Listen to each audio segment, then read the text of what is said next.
அனைவருக்கும் வணக்கம். நான் உங்கள் ஏஎல்பி ஜோதிடர் புருஷோத்தமன், சென்னையிலிருந்து.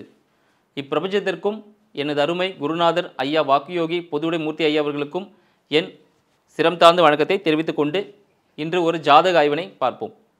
இந்த ஜாதக ஆய்வு என்னென்னு பார்த்தீங்கன்னா, திருமண தடை பார்த்திங்கன்னா நிறைய விஷயத்தில் நடக்கும். பட் இப்போ இருக்க சுச்சுவேஷனில் பார்த்தீங்கன்னா, குடும்பத்தில் எதனால் திருமண தடை நடக்குது அப்படின்ற விஷயத்தை பார்த்தீங்கன்னா நிறைய பேருக்கு தெரியறதில்லை. அவங்களே அறியாமல் நிறைய விஷயத்த பண்ணிகிட்டு இருக்காங்க. ஆனால் என் பையனுக்கு கல்யாணம் ஆகலை, என் பொண்ணுக்கு கல்யாணம் ஆகலை அப்படின்னு சொல்லிட்டு இருக்காங்க. அது எதனால் அப்படின்னு தெரிஞ்சுக்கணும் அப்படின்னு சொல்லிட்டு ஒரு பேரண்ட் வந்து நம்மகிட்ட வந்திருந்தாங்க. அது தம்பதியர் பார்த்திங்கன்னா, அவங்க பொண்ணுக்கு ரொம்ப நாளாகவே கல்யாணம் ஆகலை. பொண்ணுக்கு பார்த்திங்கன்னா 24 வயசு ஆகுது. சரிங்களா? அவங்களோட பிறப்பு லக்னம் பார்த்திங்கன்னா மீனத்தில் இருக்குது. 24 வயசு ஆகுது. ஆனால் அவங்க 20 வயசுலேருந்து அவங்க பார்த்திங்கன்னா கல்யாணம் பண்ணணும் அப்படின்னு நினச்சிட்டு இருக்காங்க. ஆனால் கல்யாணம் ஆகலைன்னு சொல்லிட்டு இருக்காங்க. அதனால நம்மளை பார்த்திங்கன்னா சில மாதங்கள் முன்பு நம்மளை அணுகுனாங்க. அப்போ நம்ம சொல்லியிருந்தோம், நம்ம ஏஎல்பி முறையில் இந்த திருமணம் எப்படி நடக்கும், சரிங்களா, எந்த காலகட்டத்தில் நடக்கும் அப்படின்றத எளிய முறையில் சொல்லிடலாம். இதில் இந்த ஜாதகி இவங்களோட லக்னம் பார்த்திங்கன்னா பிறப்பு லக்னம் மீனத்தில் இருக்குது. சரிங்களா? ஆனால் இவங்களுக்கு தற்போது 24 வயசு ஆகிட்டு இருக்கனால இப்போ இவங்களுக்கு நடக்கிற ஏஎல்பி லக்னம் அப்படின்னு பார்த்தோன்னா மிதுனத்தில் போயிட்டுருக்கு. மிதுன அதிபதி புத பகவான் அவர் பார்த்திங்கன்னா லக்னத்திலே இருக்கார். ஸோ அந்த ஜாதகிக்கு அவங்கள பற்றின திங்கிங் நிறைய இருக்கும். அவங்களோட பெண், சரிங்களா, குடும்பத்திலேருந்து அப்பா அம்மா அவங்களுக்கு பார்த்திங்கன்னா அவங்களோட பொண்ணுக்கு அவங்கள பற்றின சிந்தனை தான் அதிகமாக இருக்கும். எனக்கே கல்யாணம் நடக்கலை, எனக்கே இப்படி நடந்துகிட்ருக்கு, நான் இன்னும் இப்படி நடக்கணும் அப்படின்னு சொல்லிட்டு அந்த மாதிரி ஒரு திங்கிங் நிறைய இருக்கும் அவங்களுக்கு. இப்போ பார்த்திங்கன்னா எதனால் இவங்களுக்கு திருமணம் தடை ஏற்பட்டுட்டு இருக்குது அப்படின்னு பார்த்தோன்னா, இப்போ ஏஎல்பி லக்னம் மிதுனம் போயிட்டுருக்கு. சரிங்களா? அப்புறம் திருமணம் பார்க்கும்போது 7ஆம் பாவம் பார்ப்போம் நம்ம எல்லாருமே. சரிங்களா? 7ஆம் பாவ அதிபதி குரு பகவான் பார்த்திங்கன்னா அவர் ஏஎல்பிக்கு 11ல் இருக்கார். சரிங்களா? மேஷத்தில் இருக்கிறார். அவர் கூட யார் இருக்காங்க அப்படின்னு பார்த்தீங்கன்னா சனி பகவான் 8ஆம் அதிபதி, ஏஎல்பியோட 8ஆம் அதிபதி சனி பகவான் இருக்கார். சனி பகவானால் அந்த திருமணம் பார்த்திங்கன்னா கொஞ்சம் ஸ்லோவாக தான் போகும். சரி, இன்னும் சில விஷயங்கள், இது நார்மலாகவே எனக்கு கல்யாணம் நடக்கலை அப்படின்னு சொல்கிறாங்க. கரெக்ட்.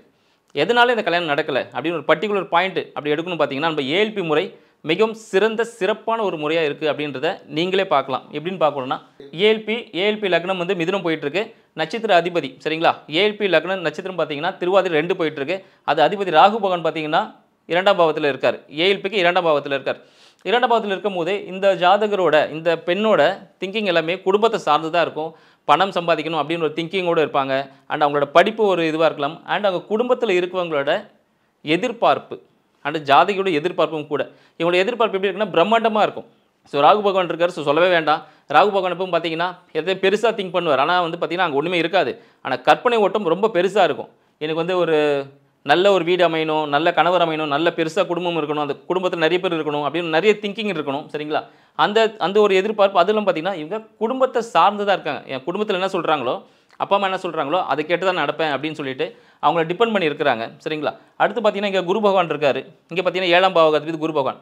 இங்கேருந்து பார்க்கும்போது இந்த ராகு பகவான், சரிங்களா, இங்கே 7க்கு 8 அமைஞ்சிருக்காரு.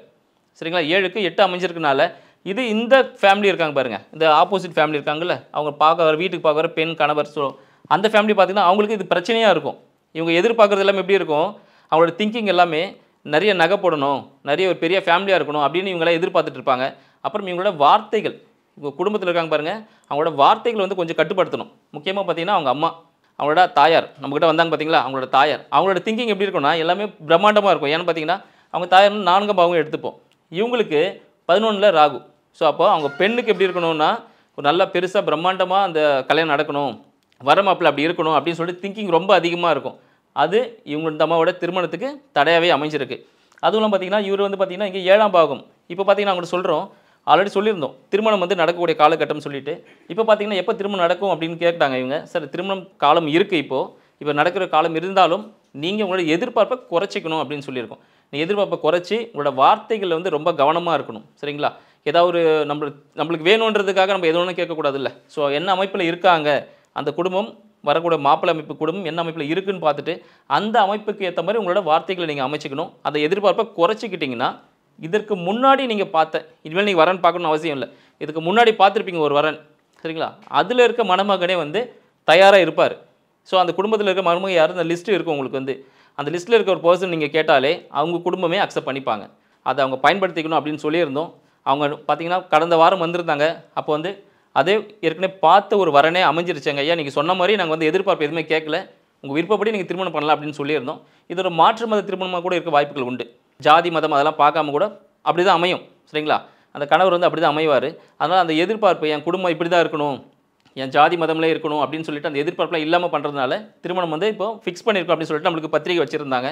இது போல் ஒரு எளிய முறை நம்மளுக்கு எங்கேயுமே கிடைக்காது. இதை கொடுத்த நம்ம ஐயா அவர்களுக்கு நன்றி சொல்கிறது பத்தாது, ரொம்ப சின்ன விஷயமா இருக்கும்.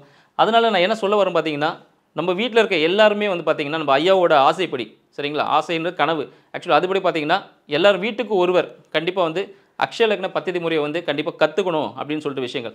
இது பலருக்கு நம்ம ஹெல்ப்ஃபுல்லாக இருக்குமோ இல்லையோ, நம்மளோட ஃபேமிலி நம்ம எப்போ பெட்டராக இருக்கலாம், என்ன சுச்சுவேஷனில் எப்படி நம்ம ஆக்ட் பண்ணணும் அப்படின்றத வந்து நம்ம கற்றுக்கிட்டு ஈஸியாக இருக்கும். அதுக்கான ஒரு அரிய வாய்ப்பை நம்ம ஐயா வந்து ஏற்படுத்தி கொடுத்துருக்காங்க.